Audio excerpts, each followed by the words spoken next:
At the beginning of the year, it was my goal to finish my backlog as much as possible.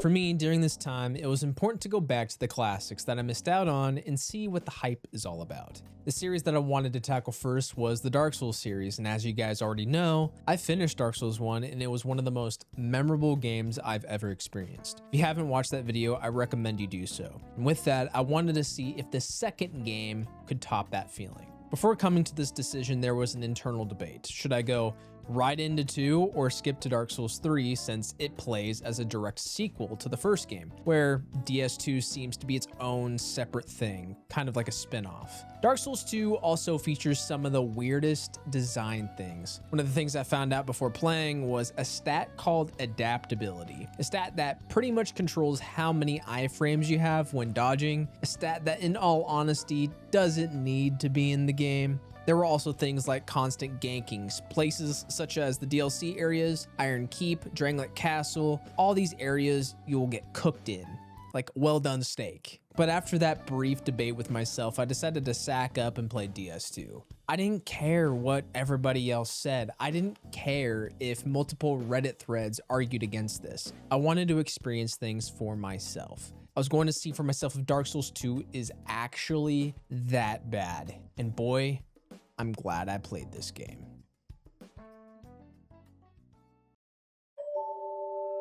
To start off, the character creator is as good as it ever was. This time, instead of creating Leon Kennedy, I ended up making a neon-haired abomination. I also ended up going for the swordsman class. Considering I played a strength build in DS1, it only made sense to use a dex build for this game.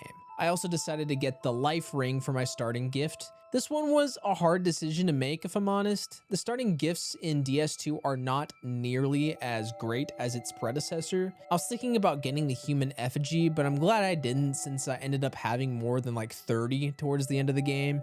Regardless, when starting the game, it took a while before I started to get the hang of things. Yep, they've made it easier to jump. You just hold the...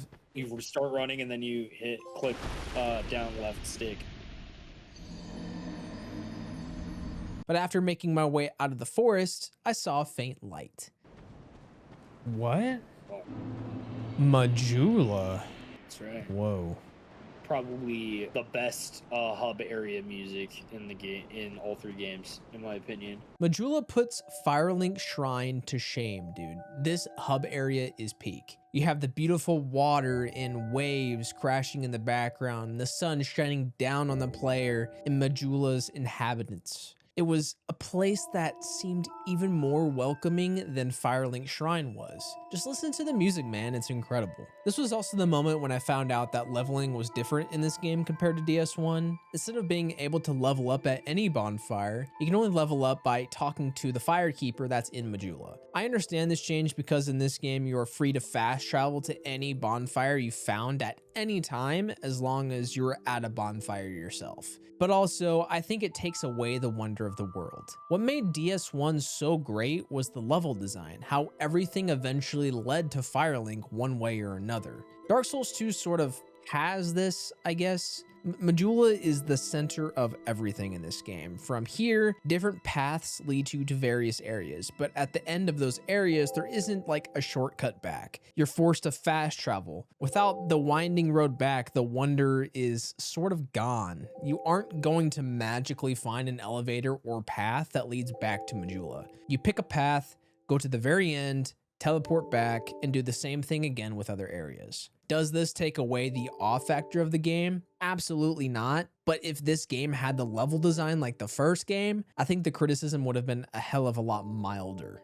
But before getting into the meat and potatoes, I need to mention that yes, Dark Souls 2 feels different than DS1, and I'm not sure if that's a good thing. Dodging felt weird and more punishing. Movement had a weird feel to it, not necessarily bad, but not good. It felt like a change that didn't need to be made.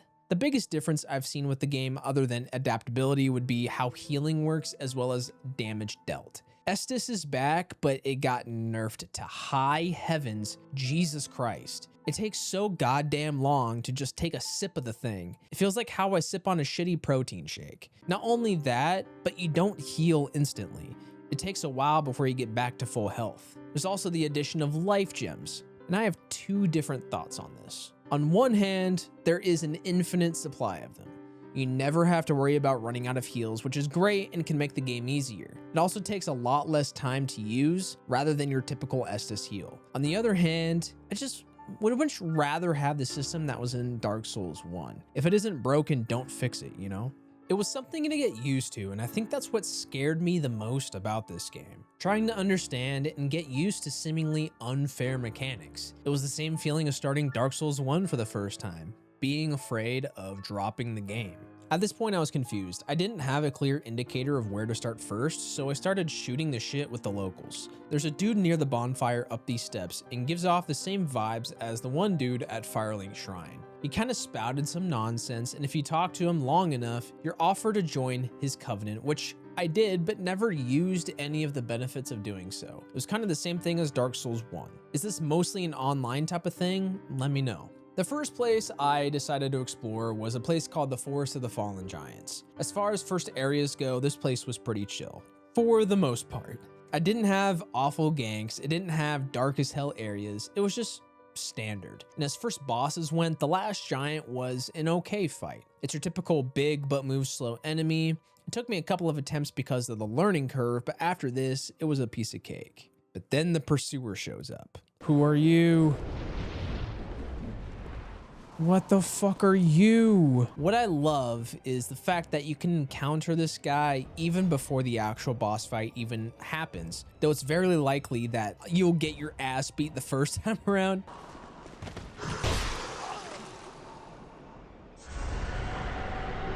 Cursed?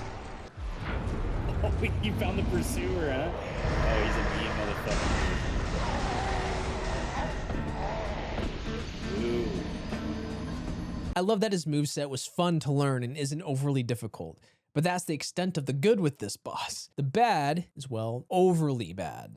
For one, even separate from ADP, the hitbox with this guy's attacks is unbelievable. Genuinely awful.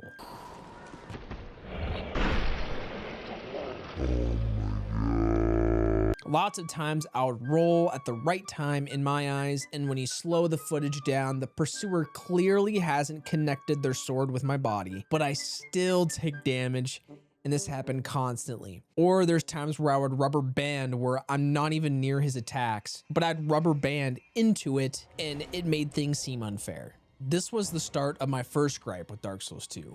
The artificial difficulty. The difficulty with Dark Souls 1 felt natural. Hitboxes were okay for the most part. Enemies had movesets that you had to learn in order to beat. There was no gimmick like slow healing, losing health after every death, and limited amounts of ganks from my experience. Dark Souls 2 gives you slow Estus healing. You lose health over time unless you use a human effigy. Ganks are abundant to drain health before every boss fight. Enemy hitboxes felt dumb. It's just things of that nature that made things feel tacky. It wasn't enough for me to completely drop the game, but it was enough for me to understand that things didn't feel right. It felt like they were making things difficult just for the sake of it, rather than aligning it with the series' identity. The pursuer, even after the bullshit deaths, I did have fun with it. It was fulfilling to beat him, just unfortunate that this dude keeps coming back the most inopportune moments. And after exploring the area a bit more, I found a bird nest, and if nests are any indication in Dark Souls, you can usually interact with them and go to a new place. And sure enough, that's what happened, but it was somewhere completely new.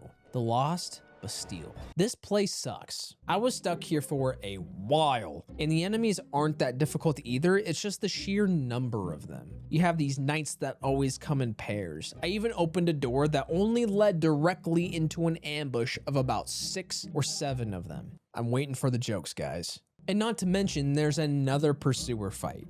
Let's dance.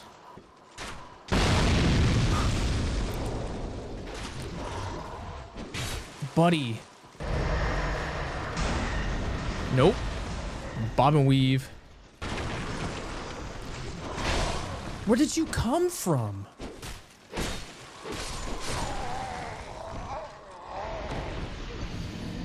I think it was at this point in the playthrough that I started to understand what people meant when they said that Dark Souls 2 is the worst in the series. And I think the Pursuer really highlights that, along with the constant areas that get stuffed with enemies. One moment when you're in the boss fight with the pursuer for the first time, it's great, and you defeat him, you feel like you've conquered the world. But once you keep encountering him over and over again, the feeling of them overusing this boss becomes more abundant, and over time you start to hate the boss more and more. Maybe you guys agree with me, maybe you guys don't, I don't know, but that's how I felt. Like, they reused this guy up the ass, I want to say right up until Iron Keep, then immediately after that he's just never to be seen again.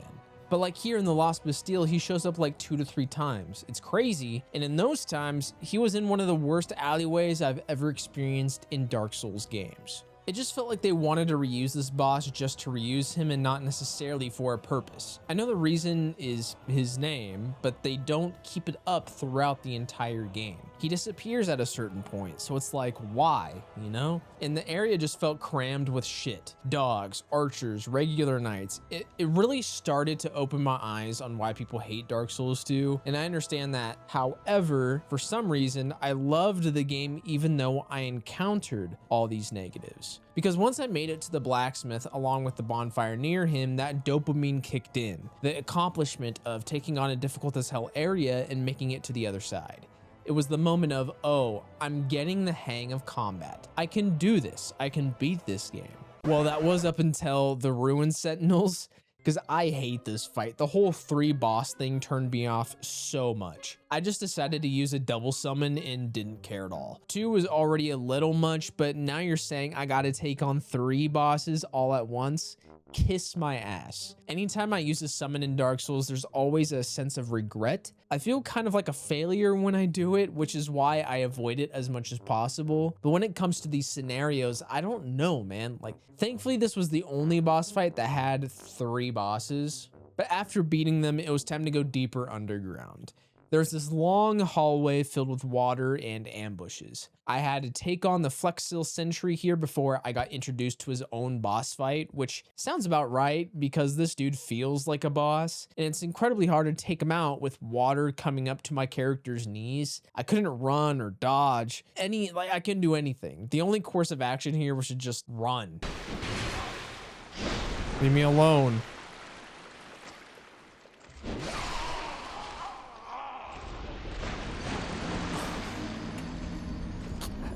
Gonna lose my fucking sanity. The unfortunate part of this is I have to face the Lost Sinner. Oh yeah, we gotta lock in. Gotta lock in. Who is this?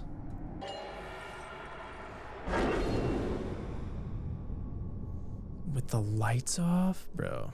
This guy was tough. Even with the build I was rocking, no matter what I did, I couldn't get the dodge timing down, would heal at the wrong time, and I felt like the camera was always fighting with me, especially when he jumped in the air to get behind me. Lock on is even worse here than it was in the previous game. I struggled with this for a while on stream, and it was getting frustrating, but eventually, of course, the bosses failed, and I was off to Majula again to solidify my build. And at this moment in time, I was committed to doing a pure dex build. I think it was mostly because I don't know how pyromancy works or any of that. I just knew how to swing a sword, but it worked out for me. This is also the time when I decided that if I want to have a better time with the game, it's best to offload most of my souls on ADP early, just to get it out of the way and get to at least 20 as soon as possible. From what I'm told, according to chat, the iframes you get from 20 ADP are almost identical to the iframes you get in DS1, which was all I needed. This was also the time when I really wanted to lock in my weapon of choice. I wasn't familiar with any of the rare weapon drops in this game, so I wasn't going to aim for any of those. I decided to buy the Uchikatana from the blacksmith and roll with that for most of the game.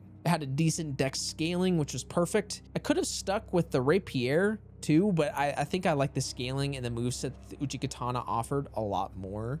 But off to one of the more frustrating areas in the game, No Man's Wharf. Are you joking?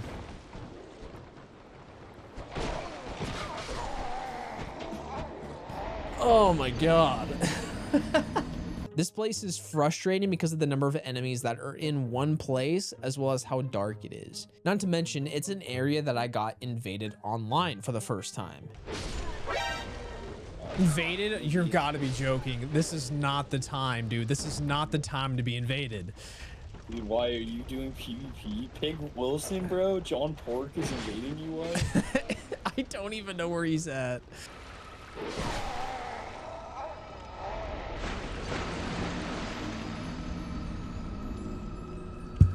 I want my get back. Can I invade him? It was fun during the moment, but it just felt like I was in the area longer than I should have been. But the biggest reason why it felt like this was because of my own stupidity. I had no idea where the lever was to even ring the bell for the boat to come closer to shore. On stream, I was in this area for a solid hour and 30 minutes, and I was losing it. Thankfully, someone tipped me off on where to find this thing, and what do you know? It's in the most obvious spot imaginable.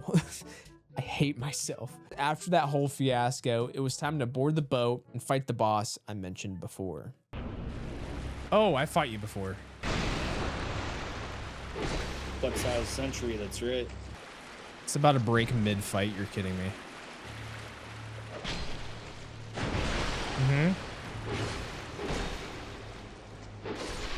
Yep, first try. What style century is not super duper hard. On my way, I ended up meeting an NPC vendor called Gavlon, and he sold the Ring of Giants. This ring significantly increased my poise, which I heard was very important to have if you were the build I'm running, which had almost none. I thought this would be good to have, and so did my homie, so that's why I bought it. And after beating the game, I came to realize this ring was kind of like not really a use at all, and I barely wore it. Let me know if it was a good ring and I should have worn it. Because I fought the Flexsteel Sentry as a mob before this actual boss fight, the difficulty wasn't an issue for me, especially since I wasn't slowed down by the water and there was a giant pillar in the middle of this arena to keep me safe. I'm certain this was a no-death fight for me, so I'm proud of that. And after fighting the boss and riding the ship to wherever it took me, I ended up at the shore of an area I've already been in. I ended up right back at Sinner's Rise. Looks like I did things out of order, but I find that a good thing. It had the same feeling I did with Dark Souls 1. It made me feel like I had a sense of freedom. I don't know how true this is, but it also made me feel like I took on a more difficult area first, and after completing that, it made the area I just completed easier. I don't know how I feel about No Man's Wharf though, because on one hand, the atmosphere and area itself is incredibly unique in terms of what a Soulsborne game is. Having a pirate themed area was amazing, and it makes me think about an entire game with this type of setting. According to rumors, that may be the case. But also, the ganks just take away the enjoyment of the area. There are legit everywhere, and it's infuriating. I just hate the fact that so many areas in this game depend on the difficulty of the areas rather than the difficulty of the bosses. I'd rather learn the moveset of a difficult boss than get countless times by unfair situations. I think everyone shares that opinion. Honestly, if you take away the ganks here, this area may be my favorite in the entire game. I'm willing to go that far. But because of those ganks, it's one of the lower tier areas. It's a shame. After I went off to Heidi's Tower, I loved it because of how different and open it was compared to what I'm used to. Wide open, you can see the ocean in the background, the sun is out. It felt like I was exploring a ruined kingdom or town of sorts. I will say these giant dudes can be a pain in the ass, especially since they never attack you by themselves. There's always gotta be another homie not too far behind. And these ganks are crazy too, but not nearly as bad as No Man's Wharf. It's just sometimes I get myself into situations where dodging just does nothing because of how many enemies are in an area. I just gotta book it out of there sometimes. And it just gets to the point where it becomes unfun in other areas. Like with these big guys, if I want to get a hit in, I at least gotta tank a couple hits first. And if I don't, it'll be a solid like 2 minutes straight of just dodging attacks until I get an opening. I think that's more of a critique on the combat though. I'm surprised the circle button on my controller hasn't become unusable for how many times I've been smashing that bitch. But the big baddie of this area is named the Dragon Rider, and this dude is easy and slow with a predictable moveset, and I mean it's very easy, to the point where I asked if I was over leveled or not for this boss. First tried it, I wish it were more memorable. Before I went any further on my way to this boss along the way, there were these knights that were just sitting on the ground, not really doing anything. I could avoid them and not worry, but as soon as I took out the boss, I saw them wandering around all creepy like. I didn't mess with them at this particular moment, but later on in the game, I encountered them and they are no easy foe. They can mess you up. Probably a smart decision to avoid them for now.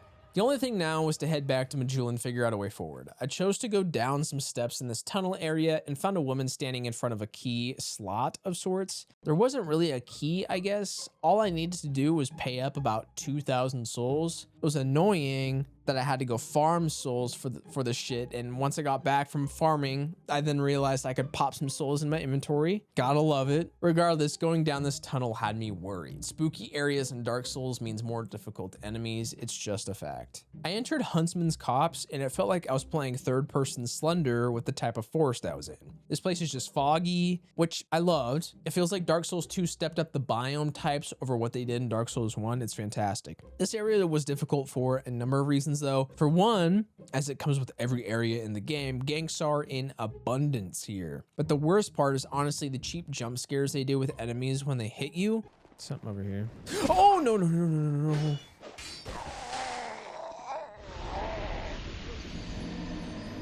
The moment happened to me and it pissed me off so bad. Not only that, but this was the start of my beef with an enemy summon that goes by the name of Forlorn. This was the first encounter I had with him, but there will be many, many more later on. Do you have a problem, dude? Are you obsessed?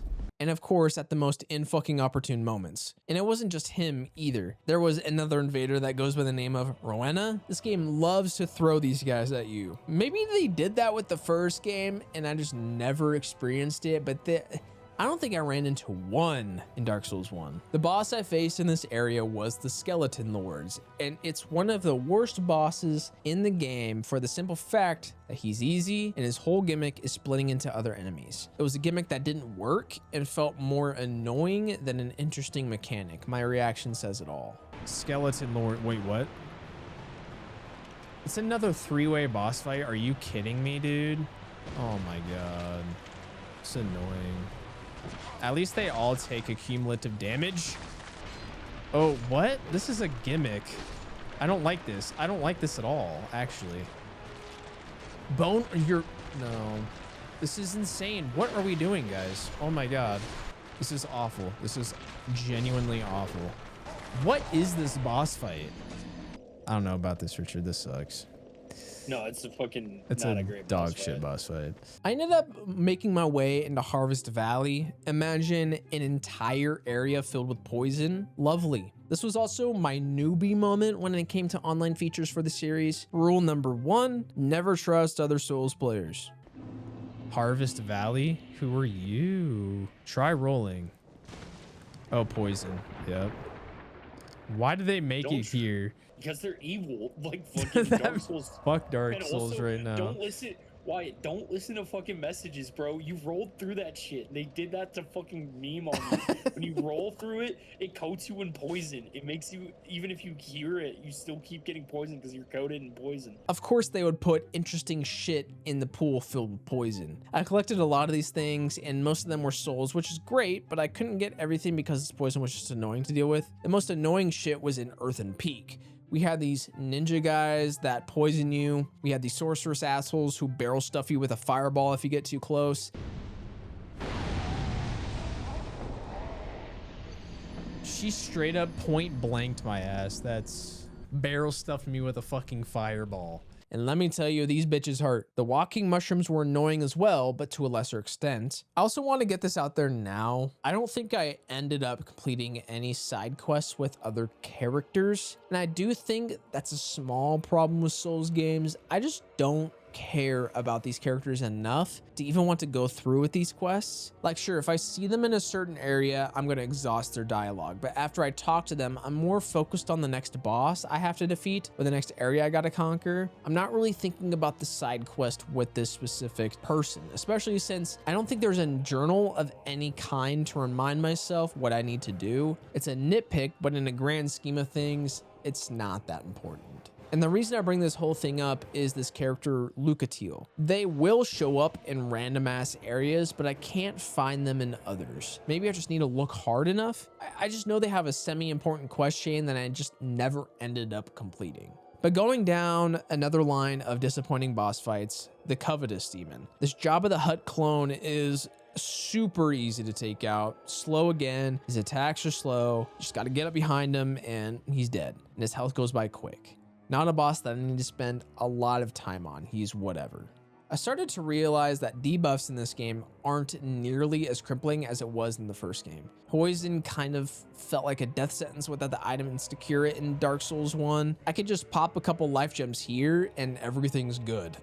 The same goes for Curse. Thank God Curse in this game doesn't stay with you after you die. I would have actually lost it controller through the monitor. And I'll be honest, I love these changes considering the areas in Dark Souls 2 are a lot harder than the first game. Having some leniency with some gameplay systems is for the best, and I hope it stays this way for Dark Souls 3. I'm hoping the status effects aren't as awful as the first game. The only downside of this leniency is that bosses aren't as hard as they could be. I'm just going to take what I can get. In all honesty, this area especially just loves to poison the player up the ass constantly. And speaking of poison, Mitha the Baneful Queen is up next. I defeated her in the most difficult way possible, and it proves the point I just made. Normal players that know what to do will find a way to drain all the poison from the area and have an easier time fighting the boss. I raw dogged this fight through and through, and I was surprised how short of a wait it was to beat the boss. Don't get me wrong, this fight is significantly more difficult the way I did it, but it just goes to show how great life gems are when it comes to debuffs. It took care of the poison debuff no problem. The unfortunate part was I immediately died after defeating her because I ran out of those life gems. I literally can't get hit. Kill. Let's go. Let's go. Let's go, chat. Let's go, chat. Let's go, chat. Let's go, chat. I need to get out of here. I'm gonna die. I'm dead.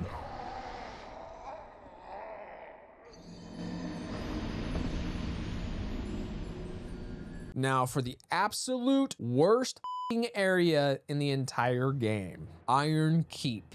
I hate this place. Even more than Blighttown, even more than Lost Izalith. It's awful. From the countless invaders that wreck your shit at the worst time to the absolute insane ganks that this area gives you. And I don't even want to mention the archers that have incredible aim. And then finally at the end, I had to go up against the Smelter Demon. It's a gauntlet. And I wouldn't be surprised if a lot of people dropped the game here. I'm even willing to bet that every DS2 hater dropped the game at this exact moment. Here's a little cut up of me losing my mind in this area. Enjoy.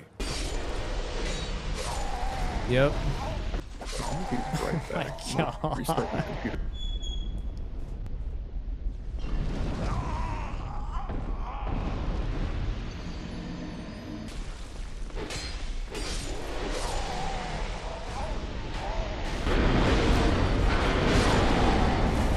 It was close.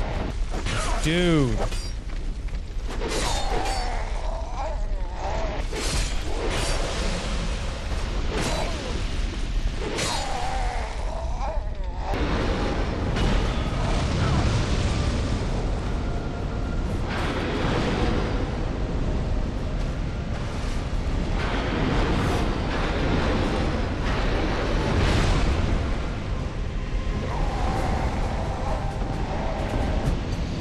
No!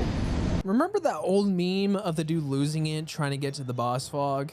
That was me every single run. I'm fairly certain this area took me 2 or 3 days of streaming to complete. I hate it with a passion. The worst area in all Souls games I've played, which is only 2, and it isn't even close. The Smelter Demon was just the icing on the cake. Good thing this is the only Smelter Demon in the game, right?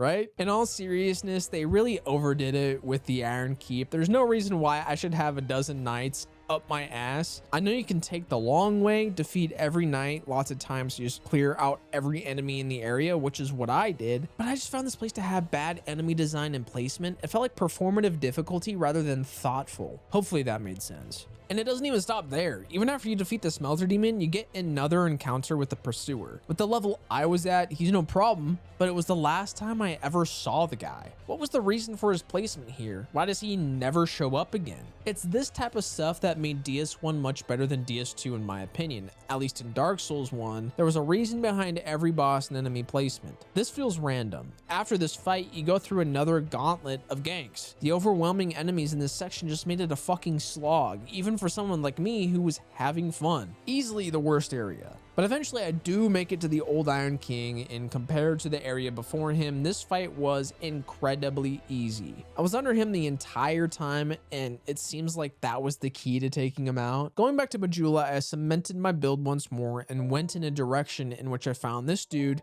that seemed to wield an awesome sword. And walking further, there's a woman that is frozen in stone. This was one of the cooler moments in the game because this is an NPC you can customize. She asked for some clothes, and I ended up giving her some of my bum-ass armor that I never wore, and she eventually becomes an NPC that's a merchant, pretty much. She's a cool character, and I haven't really seen any other game do this. But anyway, going further, this brings us to the Jaded Woods. And if I'm honest, one of the more forgettable places in the game. The fact that I can't see my enemies here is frustrating. It ain't even hard, it's just the fact that they're so well hidden that you almost always get hit before you know an enemy is near you. I chose to stick to the right side, and eventually I found my way out of there with no trouble. Dude, Forlorn is so annoying in this game, again with this shit.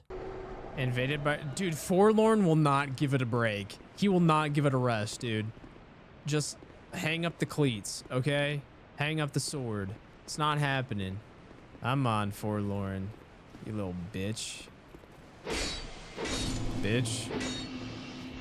Give it a rest. Not gonna lie, trying to find a way forward in this place was a pain. I looked everywhere for a path to lead me to a different area or secret, and all I found were stone enemies that were guarding chests. Quickly on this, the amount of chests in this area with frozen enemies is crazy. Way overboard. I mean, if the chests had genuine value inside them, then let me know, but I feel like all I would find in them is some shitty ass item that I'll never use. I eventually found my way, and it was a path behind a ruined building, right in front of my eyes, and this led me surprisingly to another boss fight, Scorpioness Najka.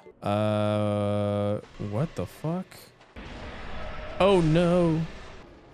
Oh, you absolute bitch.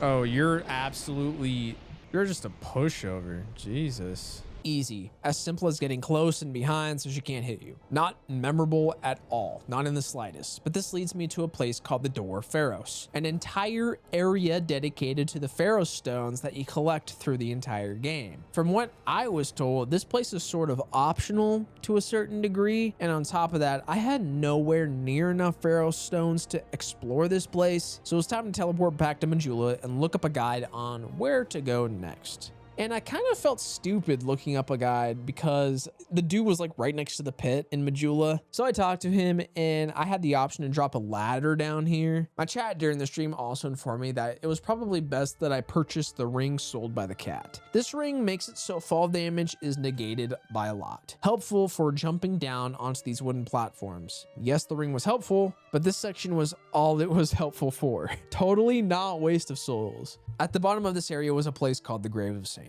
Holy rat central, there's a lot of them here. At least they aren't as annoying as they are in the first game. Wasn't too bad down here, other than the jokes that my friend had. Dwarf required a head. Real me could fit in there. For that, bro. Shut your up, bruh. Yeah, thanks to whoever put the messages on the ground. It was unfortunate that this area had one of the most anticlimactic, gimmicky-ass boss fights. The Royal Rat Vanguard. The catch here is just swing your sword until you hit a rat, and then a boss health bar comes up. The rat looks like every other rat around here, so you focus on that rat. He's really easy to kill, but before I knew how this boss fight worked, it really is these types of boss fights that had me in agreement with everyone else saying that this game is the worst in the series. I made my way to an area what looked very similar to that of an area in Dark Souls 1 I heavily despised. The Gutter. What? The Gutter? You're joking. I'm poisoned off rip. The Gutter to me, in tone, feels like Blighttown. Very dark, annoying enemies, these statues that peak poison, and they do it constantly. You have archer skeletons and many other things. It was hell. Quite honestly, I got lost a few times trying to navigate this area. The most annoying part of this area would have to be the floors that just break from underneath you. It's a pain, it throws you off, and most of the time you'll land right into an ambushed area and get ganked. It's also easy to fall to your death here. It wasn't a fun time. I eventually met one of the more odd enemies here. I'm not even sure what it is, maybe a spider. This enemy is covered covered / spews fog, in which will degrade my weapons faster. And speaking of, why don't we talk about weapon degradation, since I forgot to mention it. This shit sucks, and it happens way too often with certain enemies causing it. On the surface, yes, some weapons will just instantly get back to full health after respawning, so it's not a big deal. There are other times when it breaks out in the field after fighting through a horde of enemies, and once you get to the boss fight, you gotta use your bum-ass secondary to cover your ass. In the grand scheme of things, you should probably fully upgrade 2 weapons just in case this does happen, but a lot of the time that secondary weapon is not as good as the unique weapon you have in your first slot. It just sort of breaks up the pacing when you gotta all of a sudden fash out a Majula, repair your weapon, then come back to where you were and finish whatever you were doing. I'm certain there are repair kits you can buy just like the first game, but I think it would just be better if the game just didn't have degradation. I'm one of the people who hated it in Zelda, so it's no different here. If you thought the gutter was pretty bad, Black Gulch is worse. Even more poison statues, the place is practically covered in them. These goo monsters that come out of the ground, the enemies that come out of the walls, and let's not forget the enemy summon that's waiting towards the end. I'm getting dicked at every second. This place is the definition of hell. There was a realization after the first run through of this area that I'm not going to be able to take everyone out to proceed to the next one. I'm either going to need to find some shortcuts or fucking book it to the other side and hope I survive. I chose the latter. After dying countless times, I finally make it to the Rotten, which is yet another underwhelming boss in an incredibly difficult area. The one attack that I had a hard time understanding was the one that killed me the first go around. I have no idea how this hit me. Watching it back while writing the script, it made no sense to me. I don't know, that's a good question. I died. I guess it's par for the course. Regardless of how ass this boss fight was, it's accurate to say that I was excited after beating him. No, Let's that's go. not. That's Nero.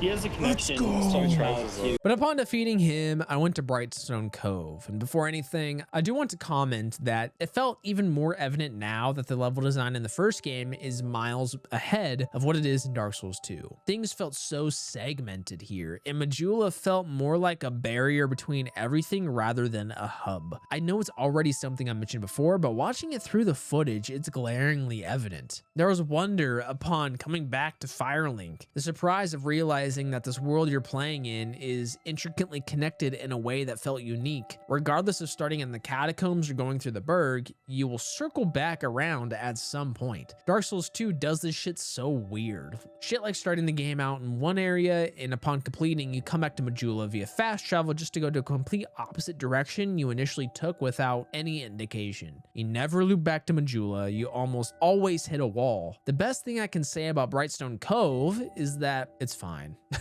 The only thing making it memorable would be the copious amount of spiders around here. The arachnophobia did wonders here. The one drawback would have to be the boss fight. Unfortunately, that's becoming a theme here. Prowling Magus and Congregation is another gank fight with a weak central boss. The only difficult thing here is avoiding being swarmed by the Congregation. They have the same health as regular hollows, which made it a joke. Prowling Magus really doesn't have any insane attack patterns or hard-hitting moves. He's stationary and has piss poor health. It would have been better to just have this area not be boss fogged and have him be a sub boss. The Duke's Dear Freya, on the other hand, is a whole different story. First of all, this run back blows. Not exactly on the level of the run back to Seath or Bed of Chaos, but it was enough to have me annoyed. The enemies near the bonfire aren't too bad, but the villagers at the bottom of the spiderweb are no joke if they swarm you. At least I was able to run past everyone after a few tries, but before that, I was taking them down one after another, and it's not the way to go. It was also around this time that I discovered the spiders were afraid of fire. All this time of fighting spiders, I could have just avoided them. The boss fight itself was a trial and error experience for me, more so than any other boss in this game besides the DLC. Everything other than the faces on the spider are invulnerable. There were countless times I would swing and hit the body and my sword will bounce right off and boom, I'm dead. The heads are the secret here. The difficult part was my sword swings were so wide, which meant it was what felt like a 50-50 chance my sword would either bounce off the body or hit the head. It was infuriating, but in a good way. Having to be conscious of where my sword would hit added a sense of challenge that was missing from the other bosses I faced. Base game Dark Souls 2 bosses tend to be pushovers. This boss reinvigorated that adrenaline-filled feeling I was craving. it became a drug. Also, who knew this game had jump scares?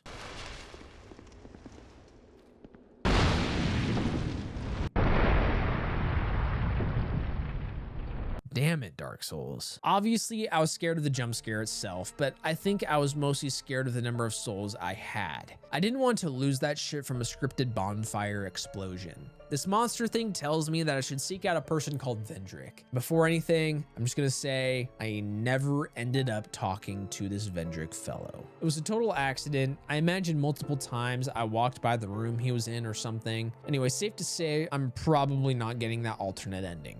Probably in the top 3 coolest areas in this game, Drangleic Castle. The castle architecture, the gothic look to it, the rain, the darkness of the area, all of it culminated into a place that had an insane atmosphere that really no other place in the game rivals besides one. Admittedly, the beginning of this place caused me a lot of trouble. The giant elephant guys, the infinite number of enemies I had to kill before realizing what needed to be done. It was a lot on your boy, but I eventually made it through the castle doors. The place is very intricate and it can be very easy to get lost in. Not to mention there are countless enemies around every corner. Sometimes it can be infuriating. Eventually, I made my way to the top of the castle to introduce myself to the queen. As with every Dark Souls NPC, she talks in riddles and reeked of bad intentions. More on that later. Immediately after talking to her, I was blitzed with another dual boss fight, the Dragon Riders. And I'm not gonna lie to y'all, I'm so surprised that I managed to one-try this fight, especially for a dual enemy boss fight. Although it was fairly simple and easy, it still gave me that adrenaline-filled feeling.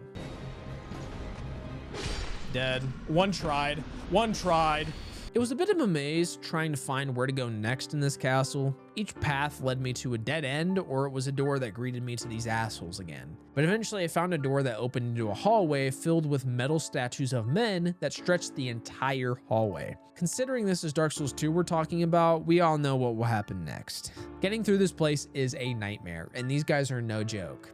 Even facing just one gave me a hard time. The play here was to just run and not look back. At the end of this hallway was boss fog that revealed one of the more difficult bosses in the entire game, the Looking Glass Knight. Looking Glass Knight. Oh my god.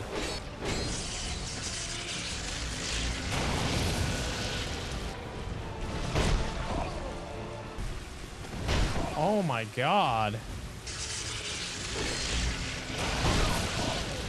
Probably dumb of me to do.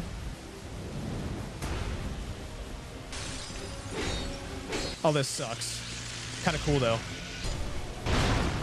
Come on, get up, get up, get up.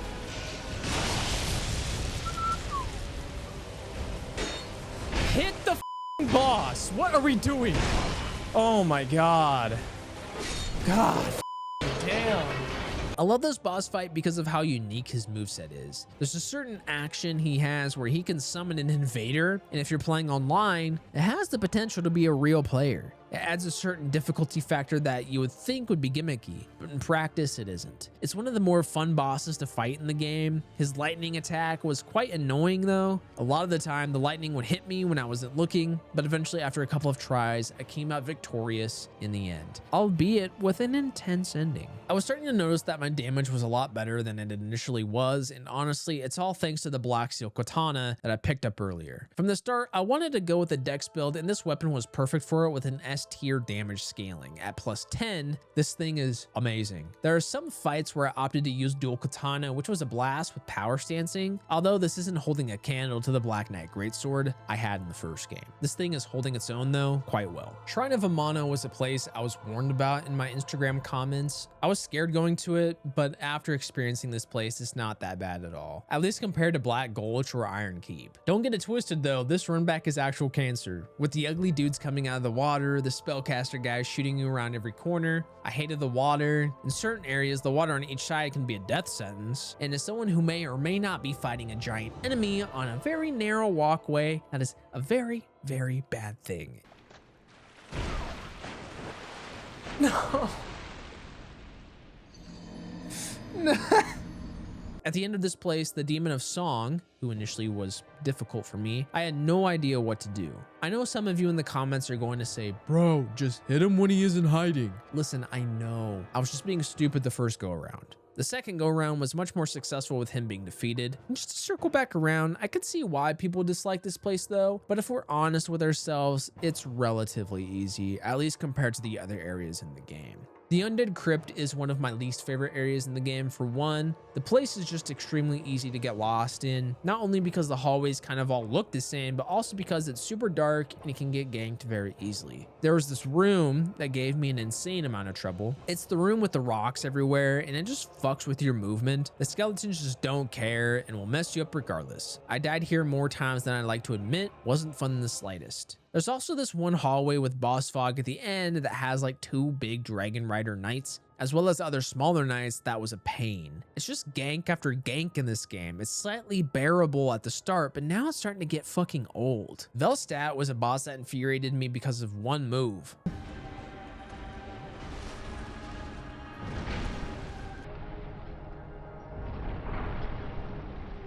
As you can see, he hit me, I immediately healed, and I guess somehow he hit me again without any on-screen indication, such as maybe a stagger. This shit pissed me off so bad, y'all have no idea. If that didn't happen, I'm probably first trying this boss. And after beating him, he drops the Velstadt helm, which is an important item depending on how you look at it, which I'll get to later. After this, I decided to check out the Throne of Want to see what was on the other side of the boss fog. Little did I know, this area was meant for endgame, and I had no idea about this until I was informed in my Instagram comments. The more you know. But it all made sense because I was getting wrecked by these guys, and to my defense, it was another dual boss fight, but I was getting my shit caved in so bad. I did manage to one-try this though. It was just tough because when you take out one boss, the other has the ability to revive, and I couldn't interrupt the revive because my stamina management was abysmal. But eventually, I defeated them. At the end of it, it was a feeling of accomplishment, but also a feeling of damn, I feel like I should have died here because I should have.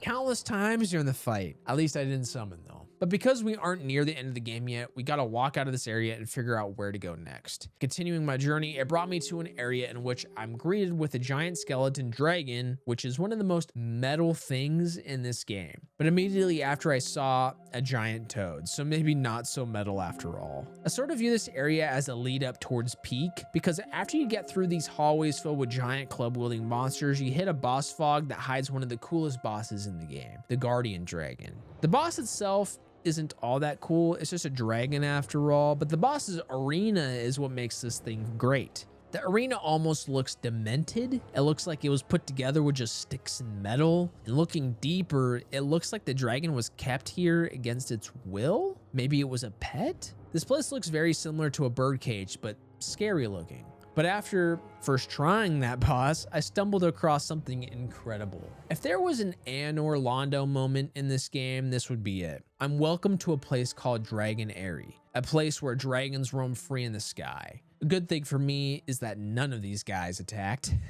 I would be absolutely cooked if that was the case. But with that being said, the lead up to the castle was actual cancer. There are these enemies that will explode once you get near them, and I don't even want to tell you how many times this happened to me. And not only that, we get summons that'll jump you, dragons that are sleeping, and it's incredibly easy to fall off these cliffs if you aren't paying attention. Upon reaching Dragon Shrine, it was one of the moments where I don't think any other game can replicate. Of course, you have these big enemies attacking you, but there are a number of knights that are very chill. They won't do anything to you. At first, I was super confused and asked chat why this was the case. I guess these guys respect the 1v1. The biggest indicator of this is when you're going up the steps, about to fight the enemy coming towards you, and if by some reason you want to take on everyone, they'll all attack you and you're kind of screwed. But if you respect the 1v1 and defeat your opponent, they stay chill. It's hard to explain the feeling I had during this moment, but it was very unique. Whenever I think of Dark Souls 2, this moment will be one of the first things that comes to mind. With the dragon topping everything off, I really do believe that this is one of the best areas in the entire game, mostly the fact that it was wholly unique to the game rather than being the same run-of-the-mill areas we typically see in Souls games. It's just very dark areas where you can't see, swamp areas where it's hard to walk, and stuff of that nature. The fact that we see dozens and dozens of dragons in the sky, it just has me wondering, you know? What's the meaning of this place? Why are there so many dragons here? What's up with this huge one laying down?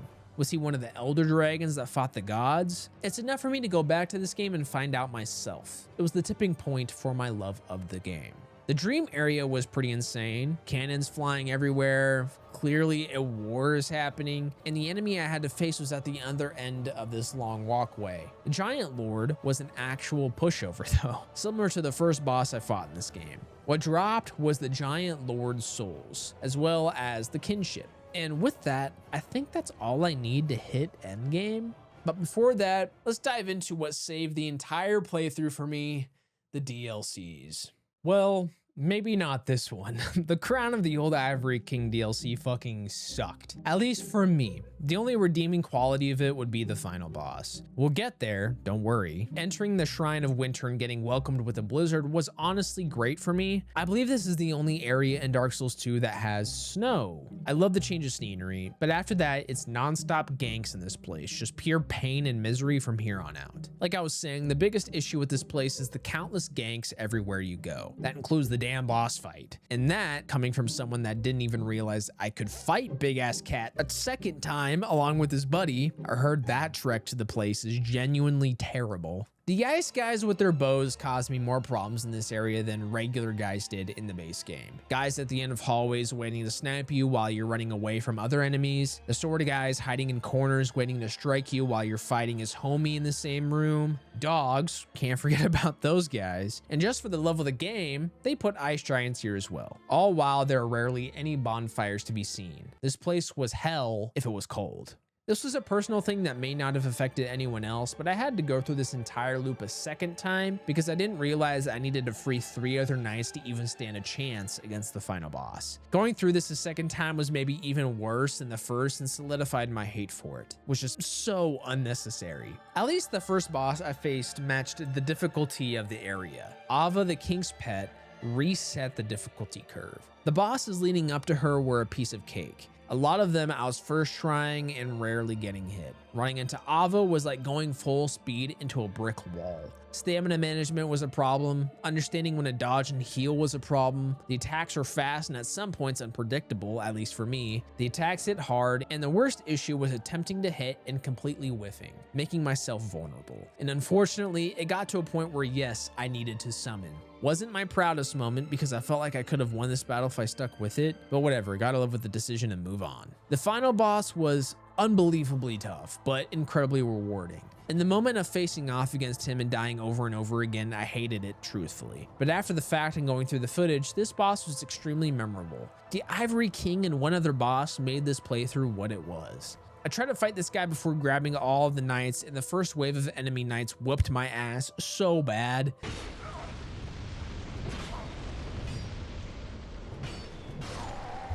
What do you want me to do?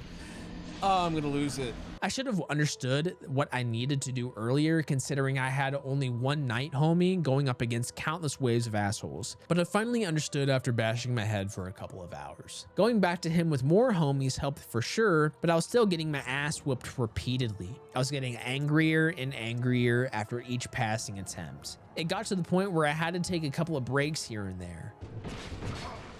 What the fuck is going on, bro? I'm done. I'm stopping the stream. I need to chill out. This is fucking ridiculous. There were times I would get past these knights pretty easy, then get fucking rinsed by the boss. The other times where I would just go about 5 to 10 attempts without even getting past the knights in the first place. Just take a look at the struggle I endured. How did I die? Oh my god. What?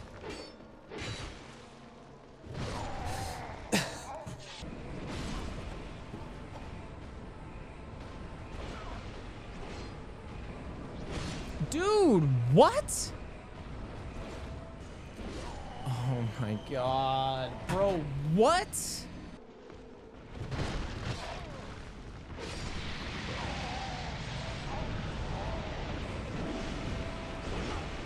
What?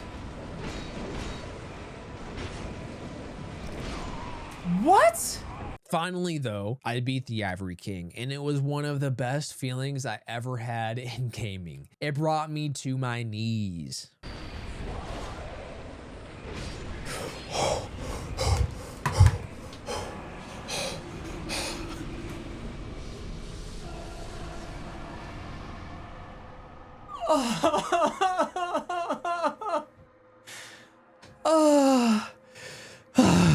I am on my knees. As I said before, in the moment of trying to defeat this boss and his minions, it sucked tremendous ass. It felt like a gimmick to fight these guys beforehand. But stepping back and looking at the emotions I endured, it was something I haven't experienced in this game up until this point. And because of that, it has to be my favorite boss in the entire game. Maybe one can rival it. But it's unfortunate that we go from a good DLC to an objectively worse one. We're talking about the Crown of the Sunken King DLC. This place isn't necessarily a pain in the ass. It has its moments for sure, but that isn't the reason why I dislike it. It's mostly because I played immediately after the Ivory King. The enemies here are again mostly ganks. They aren't hard, it's just that there's such a long trek between bonfires. There are shortcuts to make things easier, but you unlock those shortcuts much later than when I was hoping.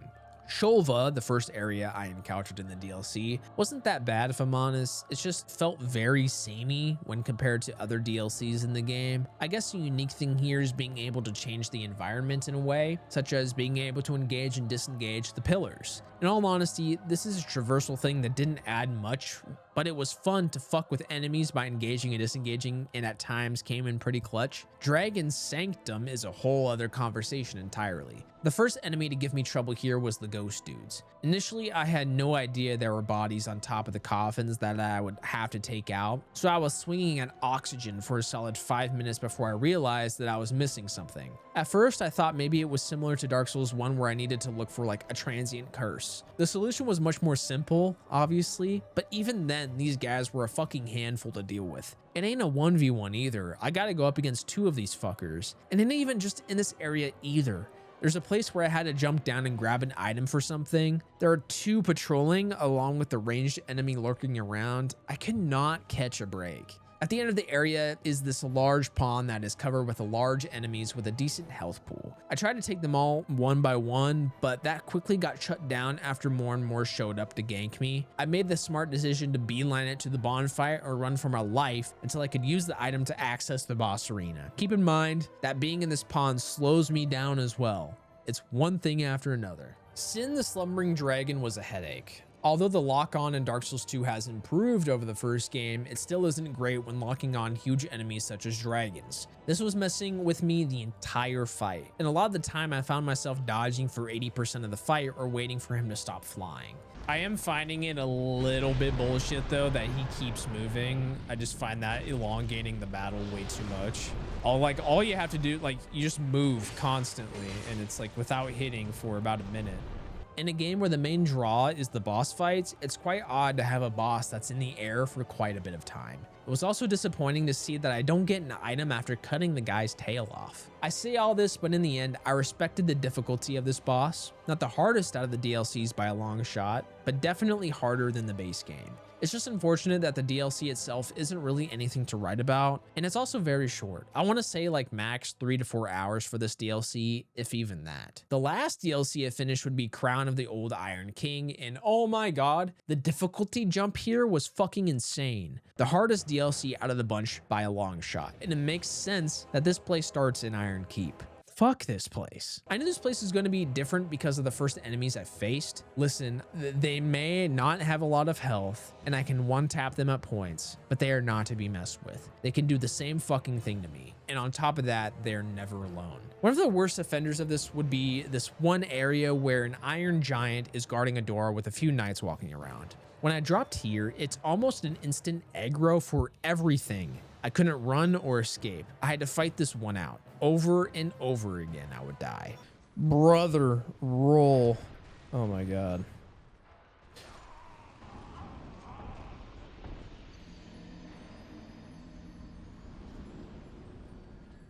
With so much happening all at once, it made sense I was upset with this specific area. It didn't feel fair at all. I know I'm being dramatic, but it really does match what the Iron Keep gave me. Oh, and remember the Smelter Demon? He's back again, but he's blue. Literally the same moveset and same timing when it comes to dodging.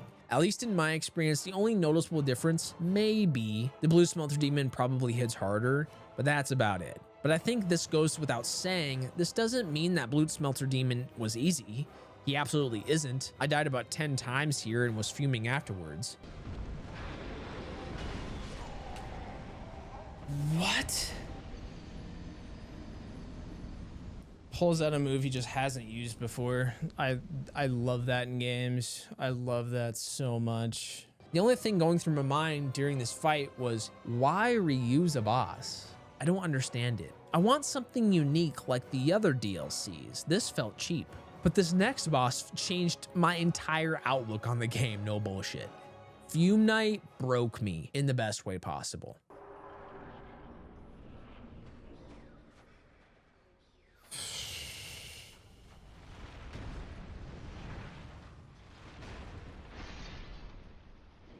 Fume Knight. Ooh. Ooh. I'm doing piss poor damage. Oh, he's healing himself. All right, we'll fight Fume Knight a different time, guys.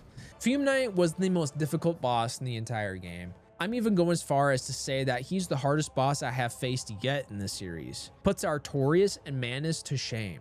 My goodness, at first, I didn't take out the dudes that were outside of the arena, so when I realized Fume Knight just heals himself constantly, I was a little scared.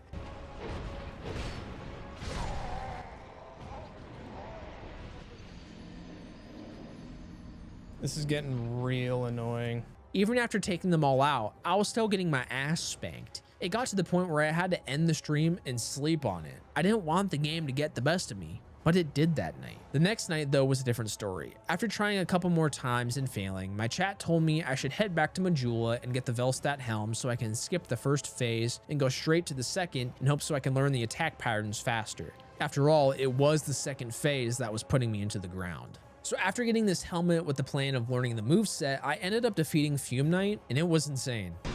Oh no. I did it. Oh my god.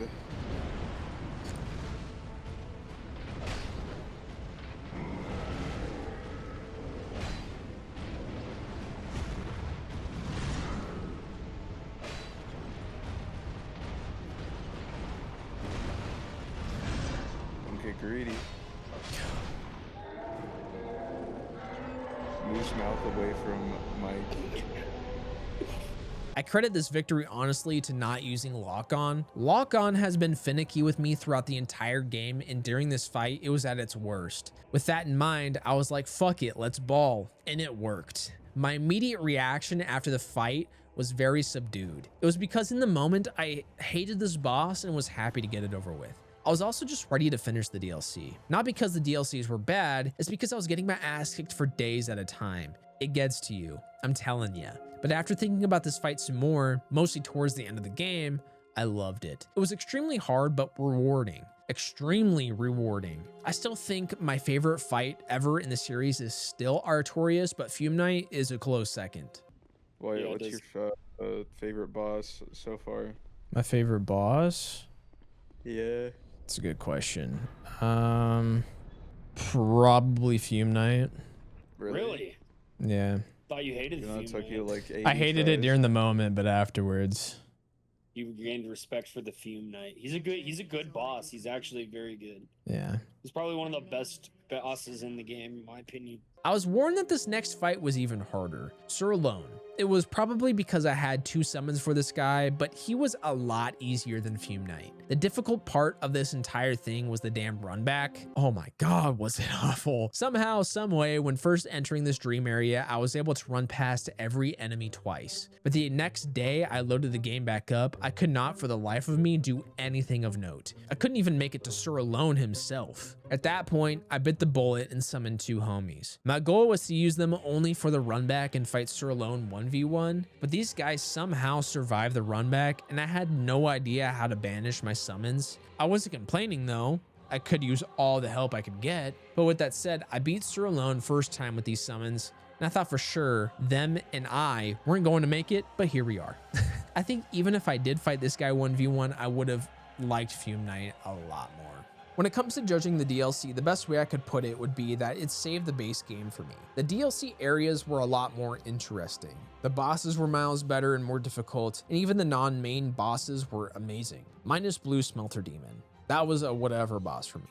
I've heard a lot of phrases such as, "You say you hated Dark Souls 2, but did you play the DLC? And I think that question is valid because, believe it or not, the DLCs really make a difference. I understand people hate Crown of the Old Ivory King because of one area. I get it. But I think the DLC is way more memorable than anything from the base game. And I think the final boss really puts that into perspective. Nashandra was the most anticlimactic boss I've faced in a while. She was such a pushover. In fact, this was my reaction after beating her. It's pretty fucking easy if I'm gonna be honest with you. It's not really that hard. Might take you a few times. Bro. Okay. I just beat her. That was it? I know. That was so fucking lame. Like, she's not even as cool as Gwen. Wait, that was She like looks cool. legitimately What?